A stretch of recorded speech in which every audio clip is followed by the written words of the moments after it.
settings and everything, so I would have been lost. But yeah, I just don't like to have to rely on somebody else to do stuff. So I just a bit of a control freak a little bit with that as well. But right, it's good to be able to rely on yourself, because you know you can always rely on yourself. You're going to do what you want to do at the end of the day. Sure. Whereas if you ask someone to come in, they might be busy or they might be able to make it, and that's that. So yeah. And did some of your camera skills come from being on set? Yeah, you learn so much. Obviously, you know, they've been doing it a long time, whoever's filming on there. So, you know, you pick up little tricks, just how to film and stuff, how to interactively film, even when they're just talking to each other, like filming over the shoulder and then filming over the correct shoulder of the other person. So it looks like you're engaging, even though you're both not on screen at the same time. Different little things like that. So have you definitely utilized a lot of information, and then talking to other stunt guys. And one of my best friends is Marcus Shakechef, is a stunt coordinator. So we're always talking, and he's showing me angles and different things. And then I picked up a lot. And then now we kind of watch fight scenes. He's like, oh, what do you think of this? I'm like, oh, what do you think of that? So it's kind of like more about look now. We know kind of little bits what to do. Obviously, don't know everything. There's always more to learn, and it always progresses as well. You have different styles. But we're always kind of helping each other right now and just saying what we think of a different technique and a look that we're trying to get. And how do you get your stunt work? Is there do you have to sign up to a special body, or do people just come to you? You're supposed to be qualified, but you can kind of, some people are brought in as specialists. So I was fortunate enough to be brought in as a specialist. Yeah. So it was actually Scott actually asked me, I think it was when we first were training, and he was like, hey, do you fancy being in films, stuff like that? Would you do some stuff? And I was just like, you know, I'm not really into it. I'm not really into it. So I kind of just said that to him. I said, I'm not really into it. I'm just enjoying my training. And he was like, well, we respected it. We were just training. We were good friends. And then I think was this in the UK? Was this in the UK? Yeah, this is in the UK. At the time? Yeah. And then I think about a year later, then I just said, hey, you know, you said about films. I said, I fancy giving her a go, seeing what it's like. And, you know, I'm always making fight scenes and different stuff anyway. So I was like, oh, I wonder what it's like actually to be in the movies. So he was like, oh, it's so weird you should say that. I've got a film coming up in a couple of weeks. He was like, fancy coming along? I was like, hell yeah. So we jumped at that, and that was Eliminators. And then the first part I was the robber coming into the house, and a big scene going through and getting hit everywhere and all that stuff. It was really fun. And then he was like, oh yeah, you did great. I was like, oh, I enjoyed it. It was awesome. And he was like, come back. He was like, you can be a police officer next week because your face was covered. I was like, yeah, sick. So then I come back like a week or two later, and then I was a police officer. So I was just, you know, and then it's weird. Like, as soon as someone sees that you're doing something, it's like, hey, you're doing that now. Oh, we'll get you over. So then my mate Marcus and said, hey, I seen you did this stuff with Scott in Eliminators. Hey, do you fancy coming into this? And then I'm just like, whoa, okay. Yeah. And it just kind of spirals. Okay, so got another few questions to ask you. With the lockdown, will you be holding any live streamed seminars? I haven't really thought about that yet. To be honest, I've been trying to sort out the students for the club. Trying to get all that down so we've got enough content for all them, making sure everyone's happy and everything like that. But yeah, there's been a few ideas that have crossed my mind about different things that we can do, or even just kind of like maybe like a live session for everyone or something like that, just to kind of have a little bit of fun and kind of give back a little bit more. But yeah, it's just at the moment it's just kind of sorting out the other things before I can get to that. So, and then I can play with all the ideas. So I've got like loads of other stuff set up to make other videos with, or I want to make or do different content with, like cosplay stuff and, you know, different martial arts videos and things like that as well. And I just haven't got around to them yet as well, but I got all the equipment just sitting here ready. Is the Spider-Man suit going to come back out? Well, I don't know, maybe. We'll see. I don't know. Everyone always asks, but I'm just kind of... No, I've kind of moved away from it because obviously it's helped me grow so much, and, you know, it was just like a little fun idea that just kind of went mental.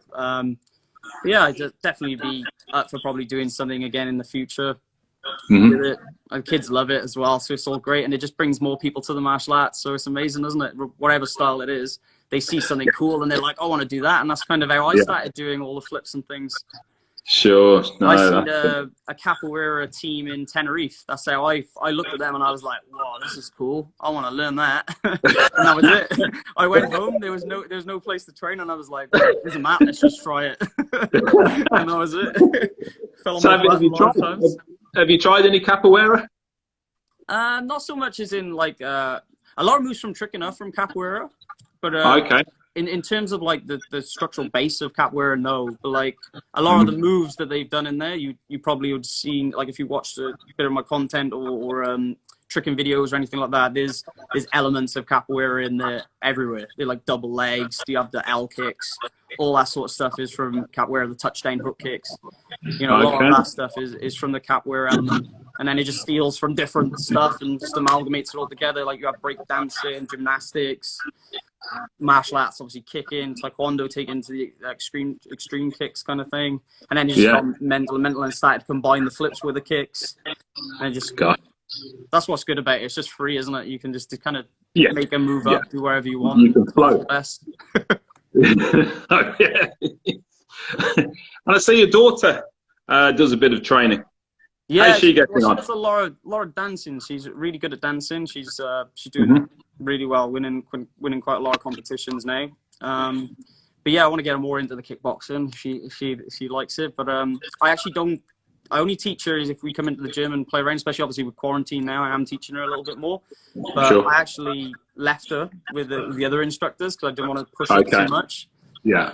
Because I know I'll be like my dad was with me. Yeah, do you think it's difficult as a parent teaching a child?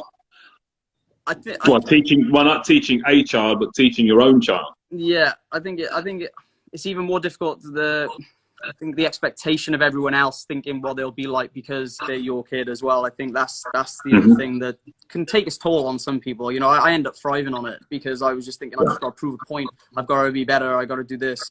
So like when we were in class, if there was an odd number or whatever and we were doing fitness drills, I'd be the odd number and I'd do everything double. I would just be like, I'm going to make no excuse. I'm going to try and push it as much as I can. And my dad then, even me doing double, then he'd say, come on, you can do more. And I'd be like, everyone else, what's going on?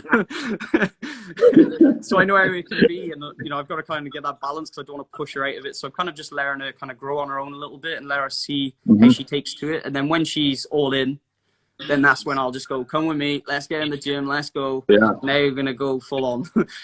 What belt is she now? She's orange now in kickboxing. She's just kickboxing. She does. Yes. And she's been doing it for 2 years. Okay. Any competitions? No, she hasn't gone to competitions yet. She was actually gonna do an interclub, but then all this happened. So we were gonna do the interclub to start her off, see how she enjoyed it, and then go from there. But I didn't want to, like I said, I don't want to push them into it and go too deep straight away and then get shocked by it. And you know, you can't get really more deep than getting punched and kicked in the face by someone. That's right. That might just send people over the edge to disappear. So yeah, they grow a little bit first and they know more about it. Then I think then, you know, you're more inclined to stay and then brave through it. If you're a little bit older, it's a bit different, obviously, because you kind of you got a bit of thicker skin. I think when you're younger, you know, even though you don't think about a lot of things, but you are very sensitive in other areas. So yes. And who would you say is the most talented martial artist that you've worked with? Oh, geez. Offend everyone, eh? No pressure. I don't know. You can say two. It's going to be the safe. It's going to be the safe answer, but it's always true. It's just like everyone's good at different things, you know. Yeah. Like Carl, in terms of like point sparring and everything that I've seen there, and continues like he's like one of the best I've seen, you know.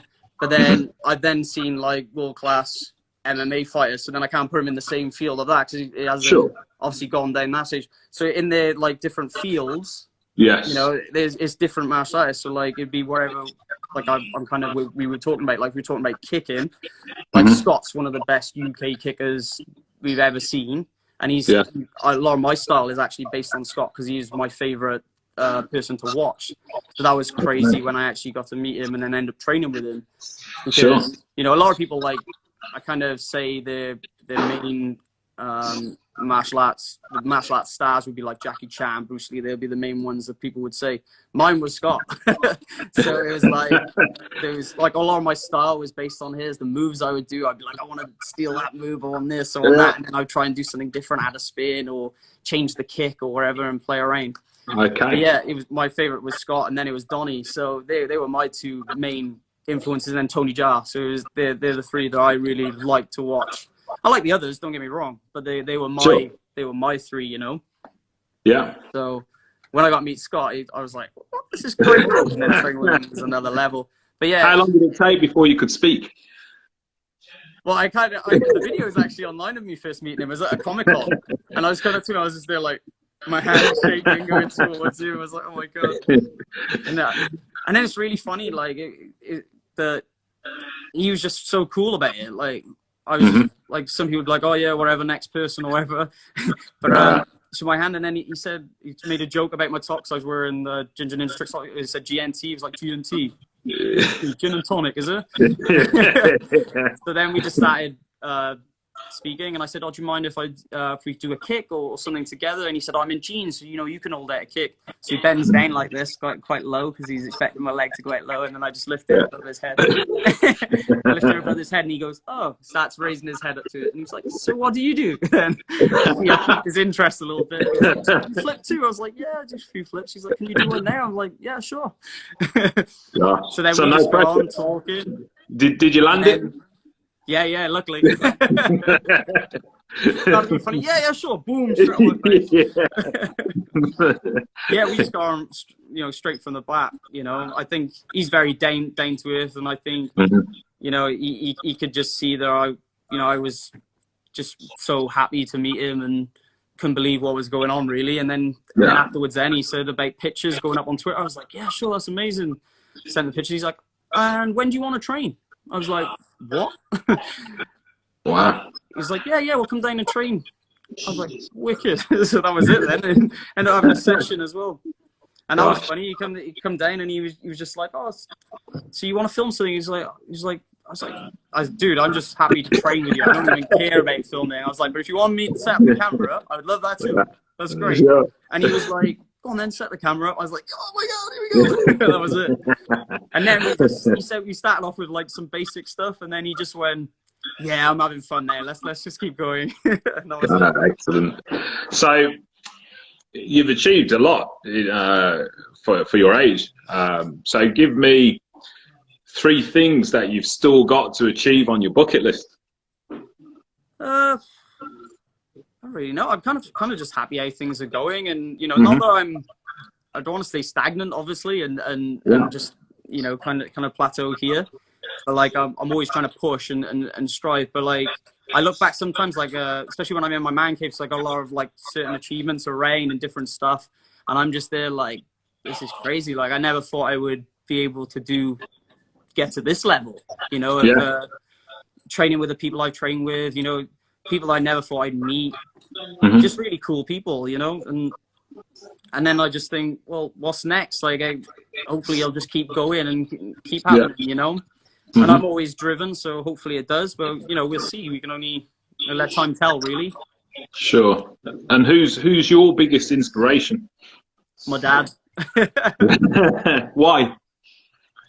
Well, I think a good father as well just kind of gives you a piece of them bit by bit. And then I think my dad's, you know, we're not all perfect. They obviously stuff my dad's done wrong. They do stuff that I do wrong, stuff everyone else does wrong. But they also, like, the mistakes they make or anything like that, then they try and stop you from making the same ones. Sure. So they're just giving you a piece of their experiences, and just, you know, obviously you can't get a bigger influence around you than your dad. So I've been very lucky to have, you know, I know a lot of people sometimes don't have a good relationship with their father, but I have an amazing relationship with my dad, and he always helps. That's how I'm doing. Just been a bit tough on me, which has made me grow as a better person, and then also show the emotional side as well. Then when, you know, saying he's proud of me and different stuff like that, which, you know, is one of the amazing things you can have as a son. Obviously, it's your dad to say he's proud of you, so sure, you know, it's really cool. So yeah, I think he's just got a good balance. Yes. And, I'm trying to get a similar balance as well as a bit hot-headed as a youngster. I'm kind of mellowing a little bit more with age. But yeah, I'm learning from my dad's experience, and I don't think it's bigger influence in terms of martial arts, and obviously as a person as well to help me grow. So it's not just martial arts, obviously it's the other side of things as well. Sure. Have you got any sons? No, I have 2 girls. So it's going to be a lot easier for you then, or is it? I don't know. I might have to sort some of these lads out. Have you got any brothers or sisters? I got 2 sisters, so I'm the only I'm the only boy. Gosh. And do they do any martial arts, or was it just you that picked up on it? Yeah, my older sister, Leanne, she does martial arts. She's a 5th Dan. Okay, and then my other sister is the receptionist at our place as well. So okay, what martial art does your sister do? The 5th Taekwondo Dan? and kickboxing. She's a 5th Dan in Taekwondo and a 2nd Dan in kickboxing. Gosh. Does she compete? She used to. Is she on the circuit? Yeah, she used to compete. Yeah. Any good? Yeah, she used to do really well as well. Yeah. Is there anything that you're bad at? Come on, let's. It depends what it is. Like I always find like with sports, I'm quite lucky. Like if I try a new sport, I'm normally all right at it, or I get quite decent at it fast. Obviously not like an elite level, you know, not talking that, but like as in a general playing level. If we're playing games or something, I'm ultra competitive, and I'll try and win. And most of the time, I'm quite fortunate enough to win most of the games. But there are a lot of stuff I'm not good at. Cooking's one of them. But yeah. So one of the things that we've been trying to do, and it's brilliant that you're in your dojo, is that which we've been trying to get all of our guests to give us a little combination for our followers to try. Is there something that you can, you know, not a 940 or a Guyver or something like that, but just something that would be more of a flashy combo, or do you want like a more practical fighting combo? What are you looking for? Well, why don't we try both if you've got the energy for it? Okay, sure. Okay. Well, I don't know if I got this set. Where are we at? It's a bit low. 2 seconds. I'm trying to tilt this up a little bit. Oh, okay. My big Swede in front of the camera. Okay, so for the more, let's go flash first. Let me do my warm up. Yeah. Don't get injured, whatever you do. Yeah, so we'll try and use both our legs a little bit as well. So we'll go a left front. We're going to do a left front snap kick, right round. Then we're going to put our right foot down already with the heel pointing forward, so we're already in line for the spin. And a turn, tornado, and then spin hook kick. Okay. So this is more of the flashy stuff, but it's using both legs just for you to play. So you can do left front snap kick, right round, tornado, and then a hook kick. So there's a lot of something to play with, more flash side. And then still sticking to a little bit of a flash, but more of a kind of a combo you could use for more light semi-contact sparring maybe. Is if you advance in, we can go left, right. And then what I want you to do is take the pressure off, move back. And then as we put the pressure off, it invites them to come in. And then we're going to launch that jump spin and back kick. Okay? Hit them with the back kick, that. That's the idea. So the idea is you load on them and they're going like this. And they're ready to obviously come at you or move back and retreat. As soon as you take the pressure off, they feel like they can advance on you. And then that's hit them with the back kick. They sucker into what you want to do and you get them with that back kick. If they don't come at you afterwards, what you could do is you do your left, right. And as you come here, you've got this little tiny pause movement. And if you're advancing, you can obviously do your back kick moving backwards. If they don't, you can do more of a jump spinning side kick, advancing towards them. Or a spin hook kick if they move offline, whichever one. So something a little bit to play with. But trying to stick to the little bit more advanced kind of stuff, because I know you guys like that little stuff. So,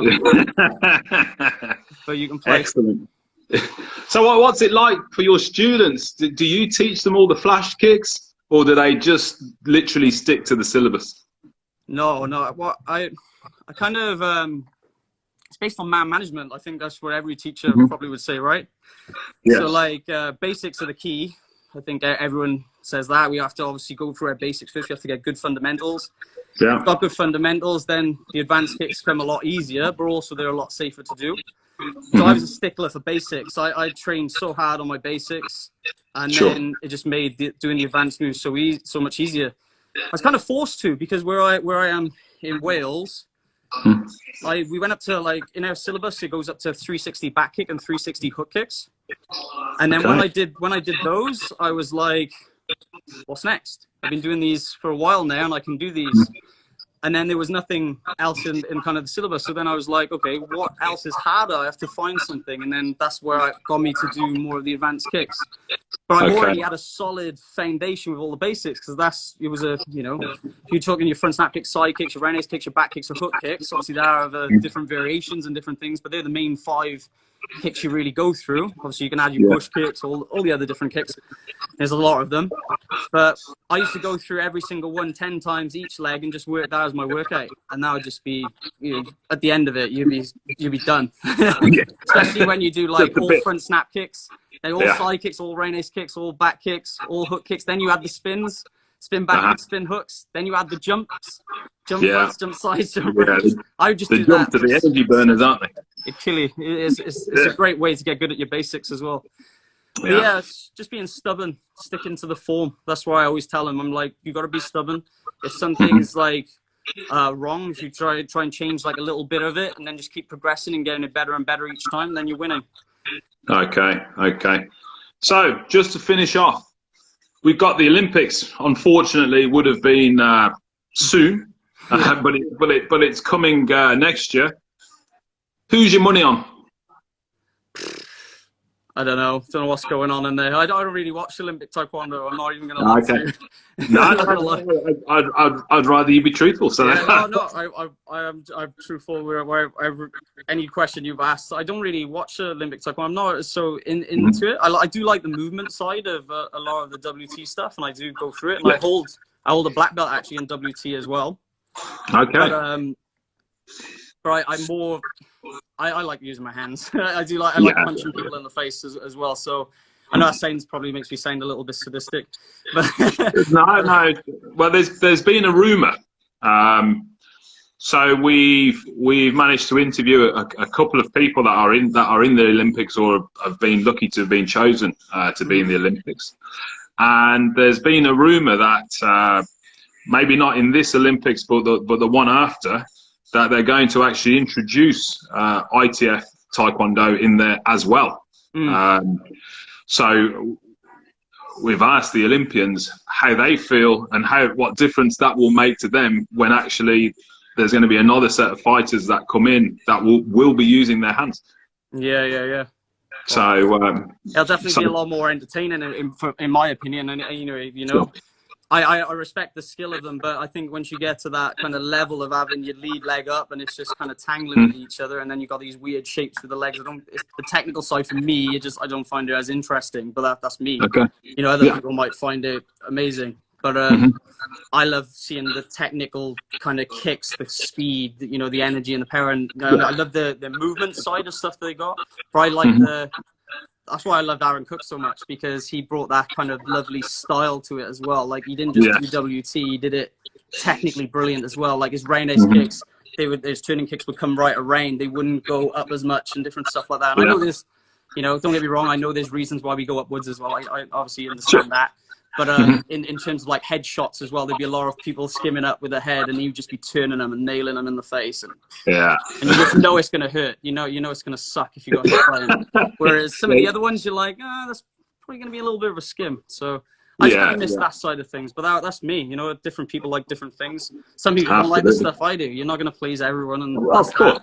Of course. But yeah, I see the advantages of it. Their movement's phenomenal. Like, I've trained with a lot of WT guys. I'm friends with a lot of WT guys, and their movement's crazy. You know, I learned so much from them with movement, and everything. Even if you're not into something so much visually or in entertainment wise, there's always something, some piece of it that you can probably take and use and help you to progress with whatever you do as well. Anyway. Sure. I've got one random question to ask you. This is one of my own. Go for it. Patterns. What's your favourite pattern? Oh.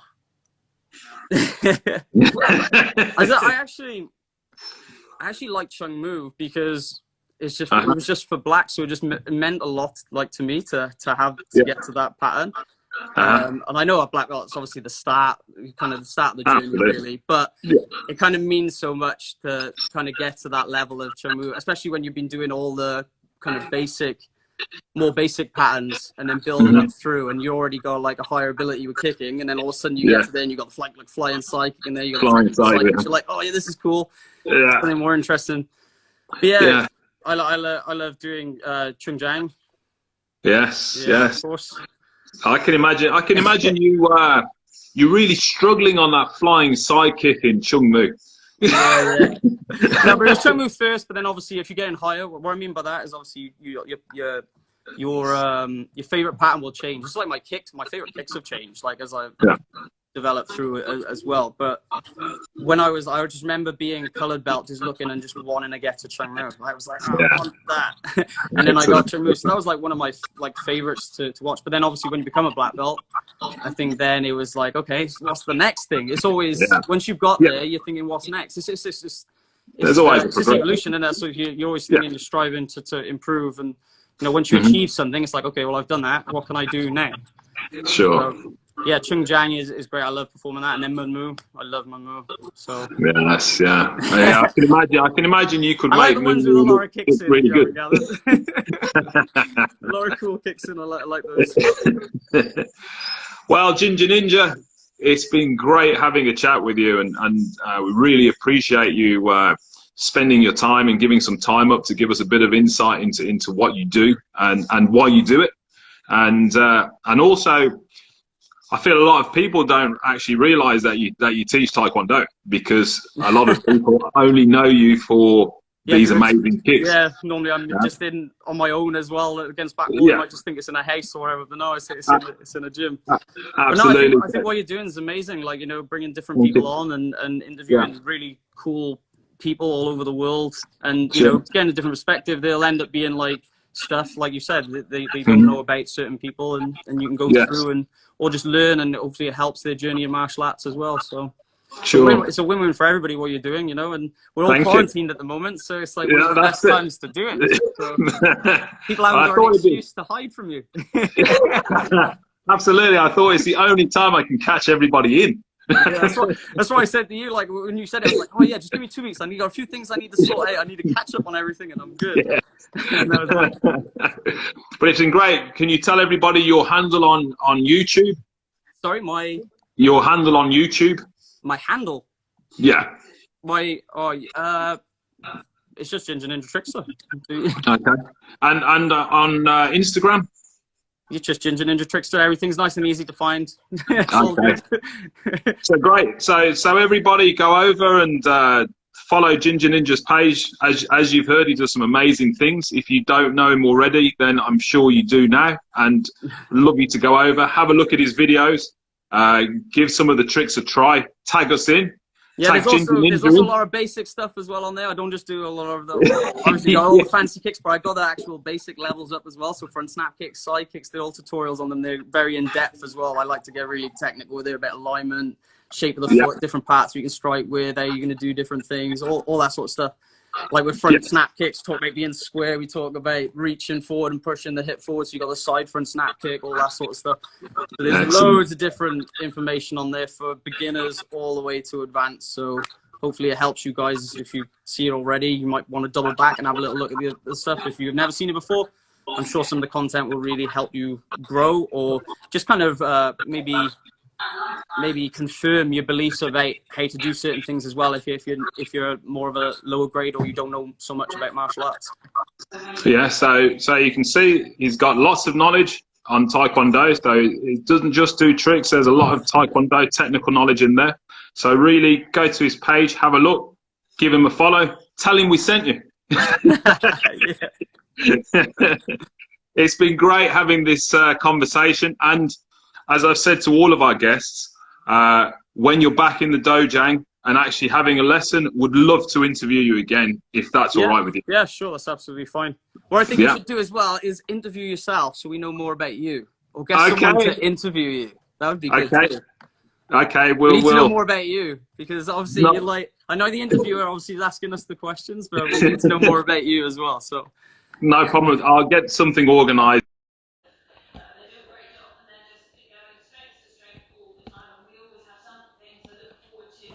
Oh, are we live? Yes.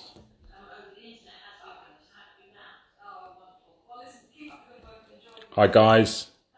Hopefully Ginger Ninja may come back in. We were just finishing up. But if he is available, he may well come back in. Let's just have a look. Here he is. Let's see if I can just...